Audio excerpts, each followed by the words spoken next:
அவுது பில்லாஹி மினஷ் ஷைத்தானிர் ரஜீம். பிஸ்மில்லாஹிர் ரஹ்மானிர் ரஹீம். Page number 118. மசாயிலுடைய சட்டத்தில் நாம் இன்னைக்கு பாடம் 27 இத்தாவின் சட்டங்கள் அப்படிங்கிற தலைப்பில் நம்ம பார்க்க போகிறோம். இத்தாவின் சட்டங்கள். கணவன் மரணித்து விட்டால் அல்லது தலாக் கொடுத்து விட்டால் அந்த பெண்ணின் மீது மார்க்கம் நிர்ணயித்த கால அளவு அவசியமில்லாமல் வீட்டை விட்டு வெளியே செல்வது, தன்னை அலங்கரிப்பது, மறுமணம் செய்வது போன்றவை தடுக்கப்பட்டுள்ளன. இந்த காலத்திற்கே இத்தா என்று கூறப்படுகின்றது. சரிங்களா? இத்தா என்கின்ற வார்த்தைக்கான அசல் சொல் என்ன அப்படின்னா, நான் எல்லாமே இது சொல்றேன், கொஞ்சமா சொல்லுறேன். சரியா? இத்தா என்பதற்கான பொருள் என்ன அப்படின்னா எண்ணிக்கை அப்படின்னு அர்த்தம். அதத சினீன் அப்படின்ட்டு வருது இல்லையா, அதுல இருந்து வருவதுதான் எண்ணிக்கை. இத்தா என்பது எண்ணிக்கை என்கின்ற ஒரு பொருளை குறிக்கக்கூடியது. சரி, இந்த இத்தாவுடைய சட்டங்கள் அப்படிங்கிறத பார்க்கறதுக்கு முன்னாடி இத்தா இங்க 2 விதமாக இருக்கின்றது அப்படிங்கிறத கொடுக்குறாங்க. அப்படின்னு பார்த்தோம்னா இத்தா என்பது ஒரு 3 வகையாக நமக்கு பிரிக்கப்படுது. ஒன்று என்னன்னா, கணவனை இழந்த ஒரு பெண் இத்தா இருக்கக்கூடிய காலம் அப்படிங்கிறது ஒரு வகை. 2வது ஒரு வகை தலாக் விடப்பட்ட பெண் இத்தா இருக்கக்கூடிய காலம், இத்தா இருப்பது அப்படிங்கிறது 2வது. 3வது வகை என்ன அப்படின்னு சொன்னா, கர்ப்பிணிகள் இருக்கக்கூடிய இத்தா, அதாவது கணவனை இழந்த அல்லது தலாக் விடப்பட்ட பெண் கர்ப்பிணியாக இருந்தா அவங்களுக்கான இத்தா. ஆக 3 வகையான இத்தா இருக்குது. இன்னொரு வகை நம்ம சேர்த்து எழுதிக்கலாம். 4வது வகையான இத்தா சிறுவர்களுக்கான அல்லது மாதவிடாய் முடிவடைந்த பெரியவர்களுக்கான இத்தா. அந்த காலத்துல சிறு குழந்தை திருமணம் இருந்ததுனால இந்த சட்டங்கள் கொண்டு வரப்படுது. சரிங்களா? அப்போ இப்படி 4 வகையான இத்தாக்கள் இருக்குது அப்படிங்கிறத நம்ம பார்க்கிறோம். முதல்ல இத்தா எந்த தரஜாவுல இருக்குது, அது ஃபர்லா, வாஜிபா, சுன்னத்தா, இல்லை நம்மளுடைய சும்மா நஃபில் உபரியானது, வேணும்னா வச்சுக்கலாம், வேணானா விடலாமா அப்படிங்கிற அந்த தரத்தில் பார்க்கும் பொழுது வாஜிப் என்கின்ற தரத்தில் வருகிறது. சரிங்களா? ஃபர்லு அப்படிங்கிறத விட குரான்ல சொல்லப்பட்டது தான், இருந்தாலும் அது வாஜிபு ஃபர்லு ஓரளவு ஒன்று போல தான் வரும். சரிங்களா? ஏன் அப்படின்னா, ஃபர்ல விட்டா எப்படி தண்டனையோ அதே போல வாஜிபை விட்டாலும் தண்டனை தான். ஆனால் அறிஞர்கள் கூற்றுப்படி இது வாஜிப் என்கின்ற தரத்தில் வருகிறது. அப்போ வாஜிப் அப்படிங்கிற பட்சத்தில் நாம் அதை கூட்ட குறைக்கவோ அதில் இருக்கக்கூடிய சட்டங்களை மாற்றவோ அந்த சட்டம் என்னால் அமல்படுத்த முடியாது என்று புறக்கணிக்கிறதோ கூடவே கூடாது. அது யாராக இருந்தாலும் சரி. இப்போ நம்ம 4 வகையானவர்கள் சொன்னோம்ல, சிறுவரோ, கர்ப்பிணி பெண்ணோ, பெரியவர்களோ, இல்லை எப்பொழுதும் போல இருக்கக்கூடிய அந்த இத்தால் இருக்கக்கூடிய பெண்ணோ, யாராக இருந்தாலும் இந்த சட்டத்தை மாற்ற முடியாது. இப்போ 4 வகையான இத்தாவுக்குரிய கால அளவு என்ன அப்படிங்கிற பட்சத்தில் ஃபர்ஸ்ட் வகை என்ன சொன்னோம் நம்ம, கணவனுக்கு. அப்ப குர்ஆன்ல அல்லாஹ் இது நேரடியா சொல்லிட்டா 4 மாசம் 10 நாள். கண்டிப்பாக வெறும் நான் 10 நாள் தான், 10 நாளை விட்டுட்டு 4 மாசம் இருந்தாலும் சரி, இல்லை நம்மளுடைய கணக்காக ஏதாவது 40 நாளோ அல்லது ஒரு 80 நாளோ அப்படிங்கிற கணக்கு வைச்சாலும் சரி, அது கூடவே கூடாது. வாஜிபிலையோ ஃபர்லையோ நம்மளுடைய சட்டங்கள் மாற்ற முடியாது. அல்லாஹ் மகரிப்புக்கு ஒரு 3 ரக்காயத்தா நீ தொழுகணும் அப்படின்ட்டு நமக்கு கொடுத்துட்டான்னா, இல்லை எனக்கு சக்தி இருக்குது, நான் 4 ரக்காயத்தா தொழுதுக்கிறேன், கூடாது. அதே போலதான் ஃபஜ்ருக்கு 2 ரக்காயத்து தான், இல்லை நான் தொழுதுக்கிறேன் 8 ரக்காயத்தா நான் தொழுதுக்கிறேன், கூடவே கூடாது. அப்ப அல்லாஹ் கொடுத்த சட்ட திட்டங்களை மாற்றுவதற்கு யாருக்குமே அது அனுமதி கிடையாது. எந்த அளவுக்கு நபிமார்களுக்கு கூட, இன்க்ளூடிங் நபி ஸல்லல்லாஹு அலைஹி வஸல்லம் அவர்களுக்கு கூட அந்த அனுமதி இல்லை அப்படிங்கிறது நம்ம எல்லாருக்குமே தெரியும். அப்ப நபிமார்களுக்கு கொடுக்கப்படாத, அல்லாஹ்வுடைய அந்த நேசர்களுக்கு கொடுக்கப்படாத அந்த சட்டத்தின் மாற்றம் மனிதர்களுக்கும் இல்லை. சொல்லுவோம் இல்லையா, நம்மளா ஒரு ஊருக்குன்ட்டு ஒரு என்ன வச்சுக்கிருவோம், இல்லை வேற ஏதாவது சூழ்நிலைகளையும் காரணங்களை காட்டி அந்த இத்தாவை குறைக்கிறதோ கூட்டுறதோ கூடவே கூடாது. அதே போலதான் 2வது வகை என்ன சொன்னோம், தலாக் விடப்பட்ட பெண். அதுக்கு எத்தனை இத்தா காலம், 3 மாத விடாய் காலம் இத்தா இருந்தே ஆகணும். சரிங்களா? இது 3 மாத விடாய், இது குர்ஆன்லயும் சொல்லப்பட்டிருக்கு. அதே போல 3வது வகையாரு கர்ப்பிணி பெண். அவங்க குழந்தை பெற்றெடுக்கிற வரைக்கும் இதா இருக்கணும். இப்போ உதாரணமாக அந்த கணவனை இழந்திருக்கு, இல்லை அதாவது கணவனை இழந்துருச்சு, ஆனா அதுக்கப்புறம் தான் கன்சீவ் ஆனதே தெரிஞ்சாலும் அந்த 11 மாசம் அல்லது அந்த 10 மாசம் என்ன செய்யணும், அதாவது குழந்தை பெற்றெடுக்க அவ்வளவு நாள் இருந்தாலும் இதா இருக்கணும். இல்ல ஒரு 8வது மாசம் இல்ல 9வது மாசம் 3 நாளுக்கு அப்புறம் குழந்தை பிறந்திருக்கு அப்படின்னாலுமே இதா முடிஞ்சிடும். புரியுதுங்களா? இதா முடிஞ்சிடும். அதுக்கு 4 மாசம் 10 நாள் அந்த கணக்கு என்ன, குழந்தை பெற்றெடுக்கும் வரை. அது சுருக்கமா இருந்தாலும் சரி, ரொம்ப முழுசா இருந்தாலும் சரி. சரிங்களா? 10 நாள் 3 மாசம் இருந்தாலும் சரி, 3 நாளா சொல்றேன், இந்த சட்டங்கள் வரும். கொஞ்ச நாள் அமைதியா. சரி, கடைசி கொஸ்டின் கேளுங்க என்ன. அப்போ இப்படி அந்த சட்டம் வரும். அடுத்து 4வது என்ன நம்ம சொன்னோம், சிறியவர்கள் அல்லது முதியவர்கள். அவங்களுக்கு அல்லாஹ் சொன்னது மாதிரி 4 மாசம் 10 நாள் கணவனை இழந்திருந்தா அல்லது தலா கூடப்பட்ட 3 மாசம் கண்டிப்பா என்ன செய்யணும், இதா இருக்கணும். அவங்க கூட்டுறது குறைப்பது கிடையாது. என்னமா பெரியவர்களுக்கெல்லாம் என்னமா இதா வேணும் அப்படின்ட்டு ஒரு கேள்வி வரும். வயசானவர்களுக்கு என்ன இதா இருக்குது. ஏன்னா இப்பெல்லாம் பார்த்தீங்கன்னா அவங்க இதாவுடைய நோக்கம் என்ன அப்படிங்கிற பட்சத்தில் அந்த வயிற்றில் ஏதாவது குழந்தை இருக்குதா இல்லையா அப்படிங்கிற ஒரு காரணம் உண்டு. 2வது அல்லாஹ் சொன்னால் கட்டுப்பட்டே ஆகணும். சில நேரம் அல்லாஹ்வுடைய கட்டளைகளை நம்மளுடைய அறிவை கொண்டோ நம்மளுடைய சூழ்நிலைகளை கொண்டோ அதை சிந்திக்கவோ மாற்றவோ முடியாது. அல்லாஹ் சொல்லிட்டானா கண்டிப்பாக செஞ்சே ஆகணும். இப்போ நம்ம ஹஜ்ஜுக்கு போகிறோம், நம்ம அடிக்கடி சொல்கிறது ஹஜ்ஜுக்கு போகிறோம், அந்த கல்லை நான் 7 தடவை தவாஃப் செய்கிறோம், ஒரு கற்களை கொண்டு ஒரு பெரிய தூணை எறிகிறோம். இது எதுக்காக? அறிவுக்கு அப்பாற்பட்டது தான். இது சிந்திக்கிறதுக்கோ இதனால எந்த ஒரு இதுவுமே நமக்கு கிடையாது. ஆனால் அல்லாஹ் என்ன செஞ்சுட்டான், சொல்லிட்டான், நான் செய்தே ஆக வேண்டும் அப்படிங்கிறது நமக்கு ஒன்று இருக்குது. அதனால் முதியவராக இருந்தாலும் சரி யாராக இருந்தாலும் சரி அந்த 4 மாதம் 10 நாள் அல்லது 3 மாதம் என்ன செய்யணும், இதான் இருந்தே ஆக வேண்டும் அப்படிங்கிறத நம்ம முதல்ல புரிஞ்சுக்கிறோம். அதுக்கப்புறம் என்ன அப்படின்னு சொல்லும் பொழுது நபி ஸல்லல்லாஹு அலைஹி வஸல்லம் அவர்களுடைய காலத்துக்கு முன்னால், ஏன்னா நம்ம இதா அப்படின்னு சொல்லும் பொழுது சில விஷயத்தை நம்ம கடுமையாக்கிட்டோம். அதனால தான் இதா இருக்கிறதுக்கு பயப்படுறாங்க, இதா இருக்கிறதுக்கு தயங்குறாங்க. என்ன கடுமையாக்கிட்டோம், நீ சூரியனையோ சந்திரனையோ பார்க்கவே கூடாது, அதே என்னது மாடிக்கு போயிடாத, வானத்தை பார்த்துறாத, இரவுல சூரியன் சந்திரனை பார்த்துறாத அப்படின்னு சொல்லிட்டு இருட்டு ரூமுக்குள்ளேயே இரு, நீ வெள்ளை சேலை தான் கட்டி இருக்கணும், எந்த பாத்திரத்தையும் தொட்டுறாத, வேலை செஞ்சிடாத. இதுவே பார்த்தீங்கன்னா மிகப்பெரிய மனநோய்க்கு உள்ளாக்கிடும். அந்தமாவே ரொம்ப கஷ்டத்திலையும் கவலையிலையும் இழந்தவர்களை நினைத்து அழுது கொண்டு இருக்கும். அப்ப என்னன்னா இந்த விஷயம் இதாங்கிறத அந்த காலத்துல எப்படி கடுமையாக்கி இருந்தாங்க அப்படிங்கிறத நம்ம ஒப்பிட்டு பார்த்தோம்னா அல்ஹம்துலில்லாஹ் நமக்கு அல்லாஹ் அவ்வளவு இலகுவாக்கி கொடுத்துருக்கா இதா என்கின்ற அந்த ஒரு ஒன்றை. என்னன்னா அந்த காலத்துல அரபு மக்கள் கணவனை இழந்த பெண்ணை ஒரு கொட்டகை மாதிரி இருக்கும், அதாவது ஒரு விலங்குகளை அடக்கி வைக்கக்கூடிய கொட்டகை, அதுக்குள்ள போயிட்டு தன்னுடைய அலங்காரம் இருக்கக்கூடிய அணிகலன்களை எல்லாம் கலற்றிட்டு அந்த இருட்டு ரூமுக்குள்ள வச்சிடுவாங்க. 1 மாசம் 2 மாசம் இல்ல, 1 வருஷம். அந்த 1 வருஷத்துல ஏதோ நாய்க்கு நரிக்கு சாப்பாடு கொடுக்கறது போல அந்த சாப்பாடை மட்டும் என்ன செய்யறது, போடுறது. அந்த அம்மா உள்ள சில பேர் என்னன்னா இறந்தே கடந்திருப்பாங்களா, அதுக்குள்ள போய் பார்க்க கூட மாட்டாங்க, சும்மா சாப்பாடு எதுவுமே செய்கிறது. அந்த அம்மா குளிச்சாலும் சரி குளிக்கலாட்டும் சரி அந்த அந்த கொட்டகைக்கு பின்புறம் ஒரு சின்ன வழி வச்சிருப்பாங்க. என்னன்னா இயற்கை தேவை அங்கிட்டு கூட என்ன செஞ்சிடணும், நிறைவேற்றிட்டு நீ எப்பவும் போல அதுக்குள்ள நீ இருந்துக்கிறலாம். அந்த 1 வருஷம் முடிஞ்சிருச்சு அப்படின்னு சொன்னா கொளுத்த ஆடு அல்லது கழுதை அல்லது மாடு இதை அந்த அம்மா வெளியில வர சொல்லி, உயிரோட இருந்தா வெளியில வரும், இல்லையா வெளியில வந்ததுக்கு அப்புறம் காலில் கட்டி விட்டுருவாங்க. யாரு? அந்த மிருகத்துடைய காலில். அந்த மிருகம் அப்படியே ஓடி அதுதான் சொல்றது பெரிய குடும்பம். நம்ம என்னன்னா உடன்கட்டை ஏறுதல்னு சொல்லிட்டு யூதர்களும் கிறிஸ்தவர்களும் வச்சது போல இப்படி அரபு மக்கள் வச்சிருந்துருக்கிறாங்க. அப்போ ஓடிட்டு அது எவ்வளவு தூரம் ஓடிட்டு அப்படியே அடிபட்டு இதுவா ரத்த கலையோடு அந்த அம்மா வரும். வந்ததுக்கு அப்புறம் பார்த்தீங்கன்னா அந்த ஓடிய அந்த கழுதையின் சாணத்தை எடுத்து உறவுகள் எல்லாம் சுற்றி இருப்பாங்களாம். அந்த சாணத்தை எடுத்து என்ன செய்வாங்களாம், தூக்கி வீசுவாங்களாம். இப்போ வீசினதுக்கு அப்புறம்தான் அந்த இதாவுடைய கழிப்பெல்லாம் முடிஞ்சிருச்சு அப்படிங்கிற பட்சத்தில் மறுமணம் செய்வதற்கு கூட அந்த அம்மாட்ட சம்மதம் கேட்க மாட்டாங்க. வீட்டில் உள்ள ஆண்களே அவங்க என்ன செஞ்சுக்கிடுவாங்க, திருமணம் செய்யாமே வச்சுக்குவாங்க. இப்படி இதாங்கிறத யோசிச்சு பாருங்க. இப்படி கடுமைத்தன்மை கொண்ட இதாவை கண்ணியமான முறையில் அல்லாஹ் நமக்கு வச்சிருக்கான். சுப்ஹானல்லாஹ். ஏன் அப்படின்னா இதாவுல அலங்காரம் செய்யக்கூடாது, மருதாணி பூசக்கூடாது, அக்தர் போடக்கூடாது. ஏன்னா இதுதான் நமக்கான தடை. அலங்காரம் செய்யாதீங்க, பொதுவான வார்த்தை.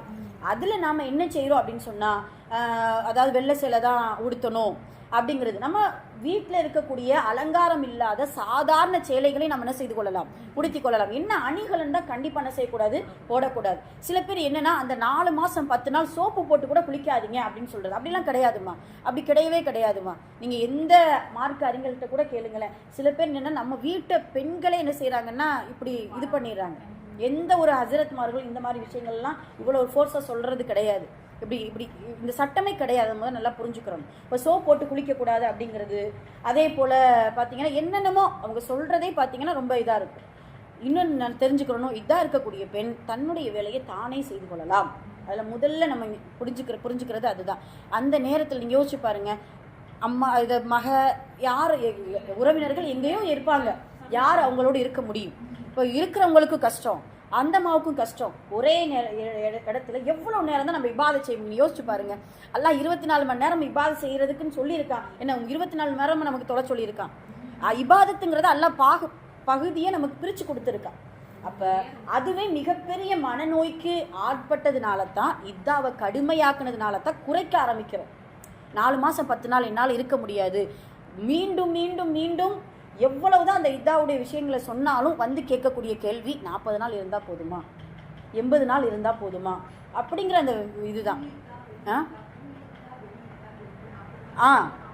அப்படிங்கிற மாதிரி அப்படிலாம் கிடையாதுமா. இன்னொன்று தெரிஞ்சுக்கிறணும், ஒரு இழப்பு நம்மளுடைய வீட்டில் ஏற்பட்டுருச்சு அப்படின்னா மற்றவர்களுக்கு 3 நாள் துக்கம், மனைவிக்கு மட்டும்தான் 4 மாதம் 10 நாள்.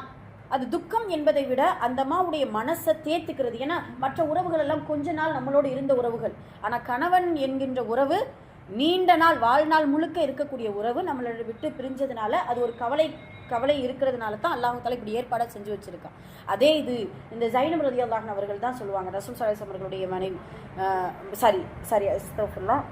உம்மு ஹபீபா, நபி ஸல்லல்லாஹு அலைஹி வஸல்லம் அவர்களுடைய மனைவி உம்மு ஹபீபா, அவங்களுடைய சகோதரர் வந்து இறந்துருவார்.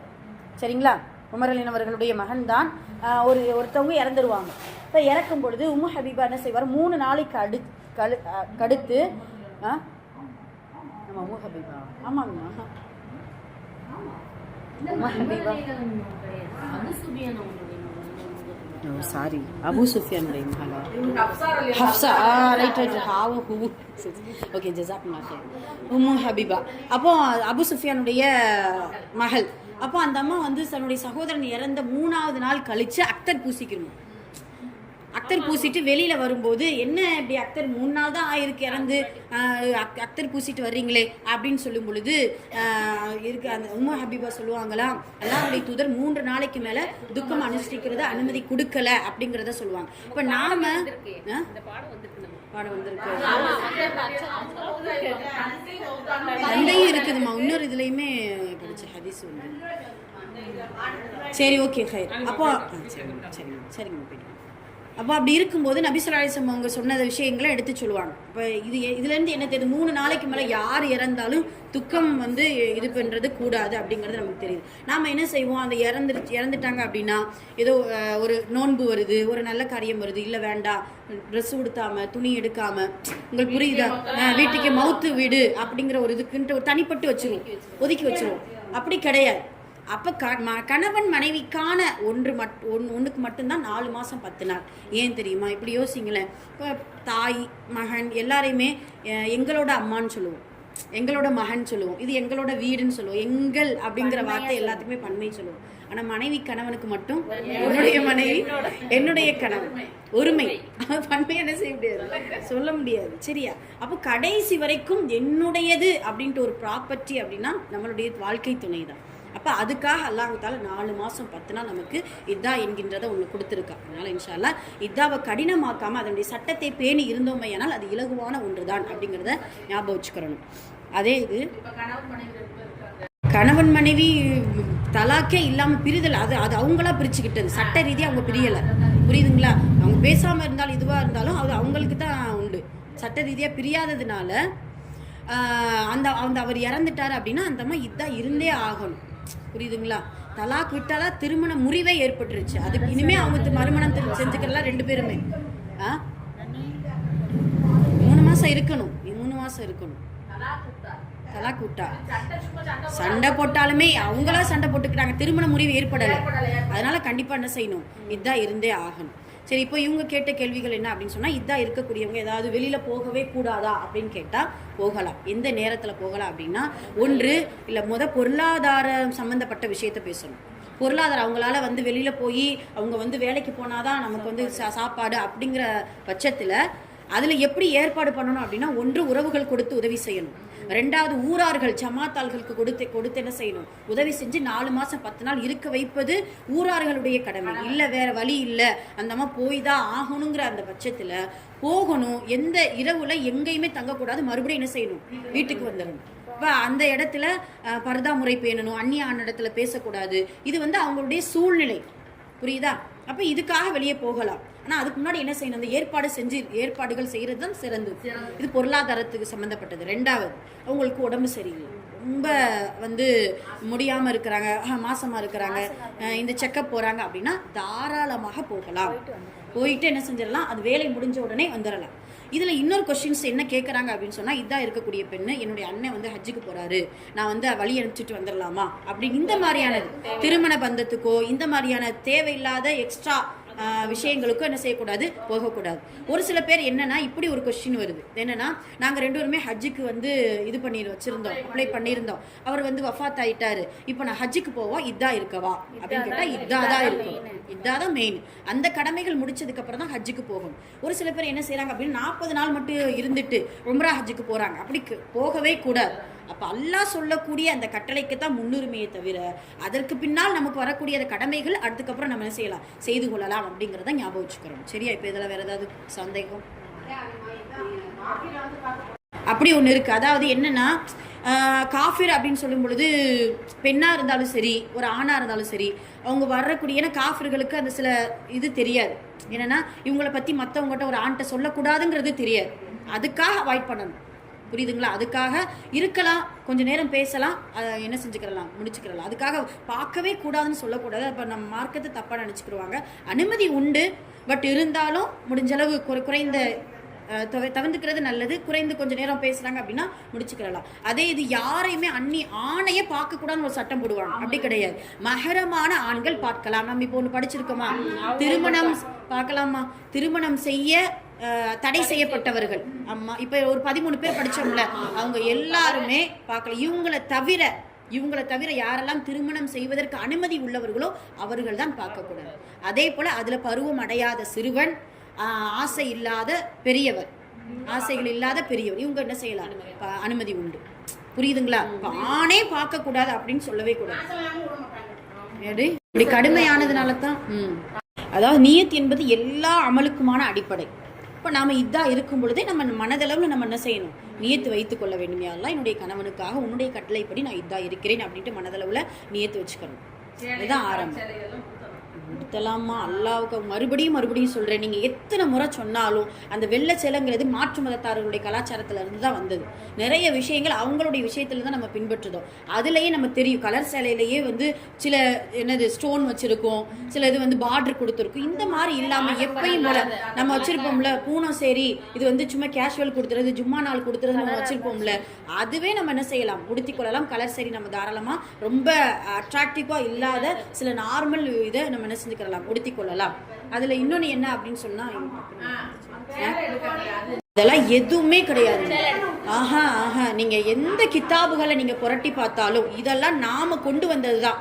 நீங்க எந்த கிதாபுகளை நீங்க புரட்டி பார்த்தாலும் இந்த என்ன சில இறந்த கொடி சிலை எல்லாம் கிடையாதுமா.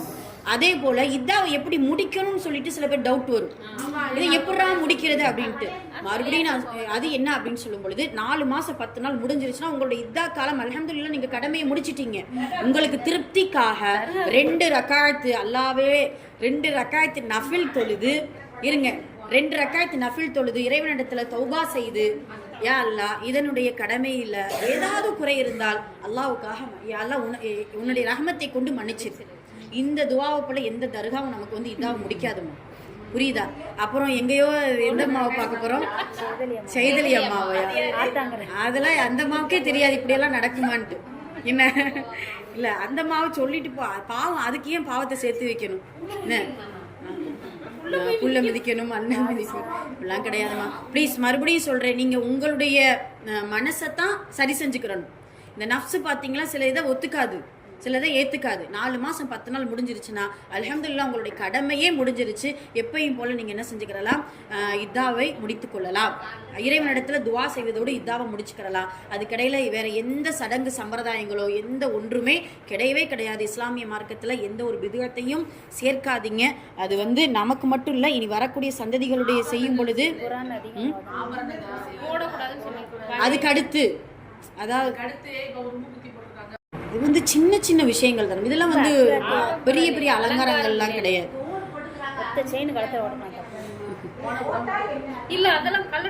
அப்படியெல்லாம் இல்லைம்மா, ரொம்பலாம் வந்து நம்ம அதுக்கு என்னமோ சொல்லுவாங்க, மொட்டை பாப்பாத்தி மாதிரிலாம் தெரியக்கூடாது.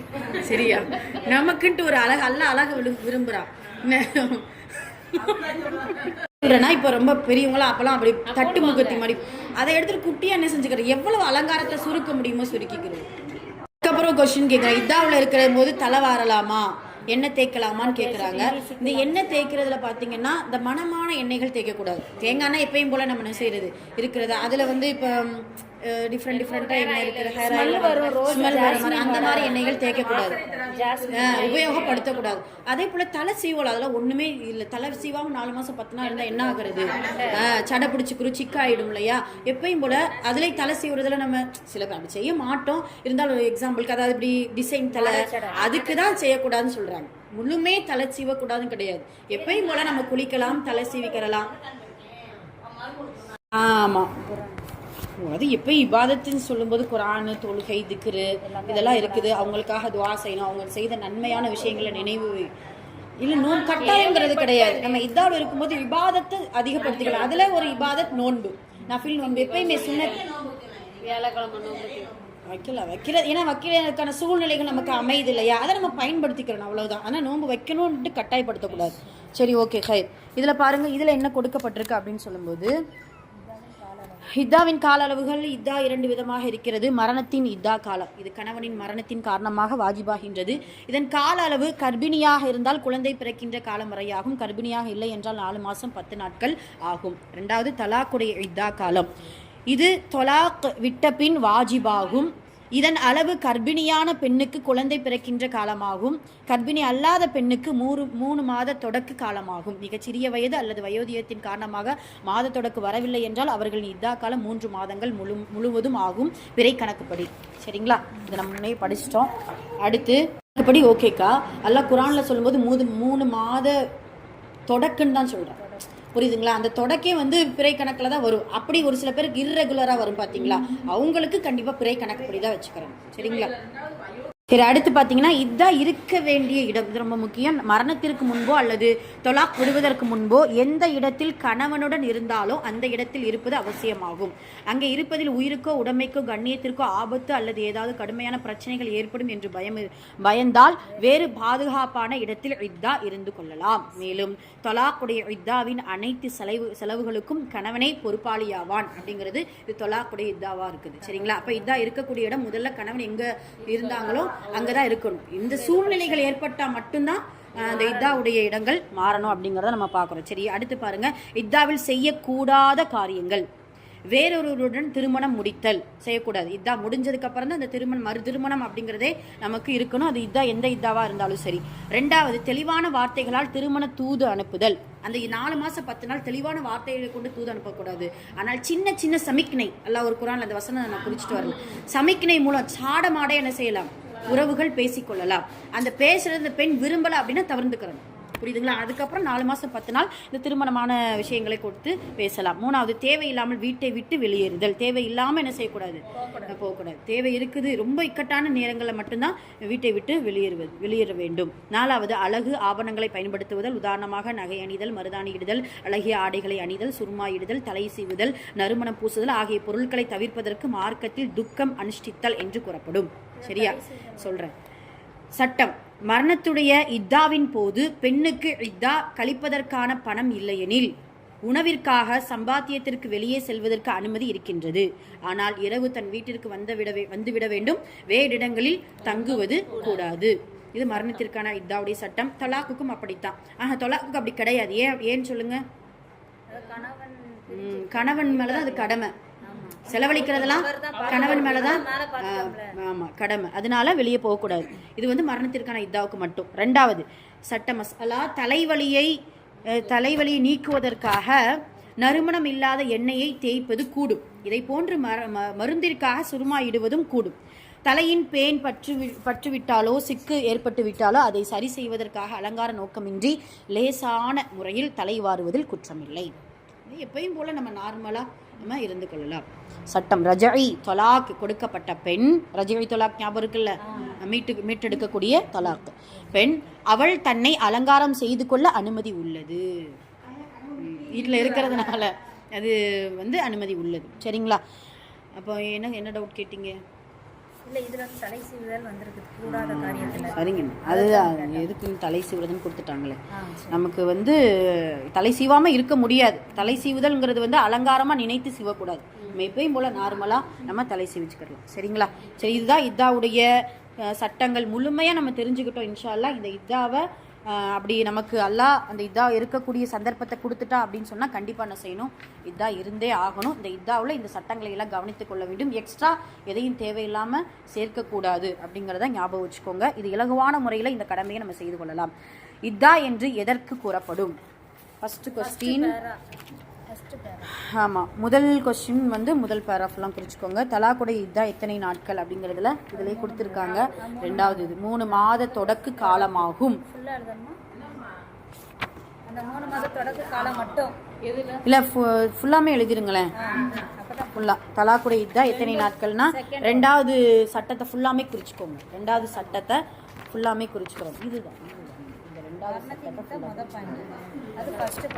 மரணத்தில் இதா எத்தனை நாட்கள்ங்கிறது முதல் சட்டம். அப்படி முதல் பேரானா அந்த இதாவின் கால அளவுக்கு கீழே இருக்கிற ஃபர்ஸ்ட் இது ஃபுல்லா. ஆமாம், 3வது கேள்வி. பெண் எங்கே இத்தாவின் காலத்தை கழிக்க வேண்டும்? அது மேலே அப்படியே இதா இருக்க வேண்டிய இடம் அப்படிங்கிறதையே அப்படியே ஃபுல்லாமே எழுதிருங்கம்மா. இத்தாவில் எந்தெந்த காரியம் செய்யக்கூடாதுங்கிறதுல அந்த 4 இதை மட்டும் எழுதினா போதும். 5வது இத்தாவில் எந்தெந்த காரியம் சொல்லிட்டோமோ. 6வது துக்கம் அனுஷ்டிப்பது என்று எதற்கு கூறப்படும்? இந்த ஃபர்ஸ்ட் சட்டம் மட்டும் அப்படி தானே இல்லையா? 4வது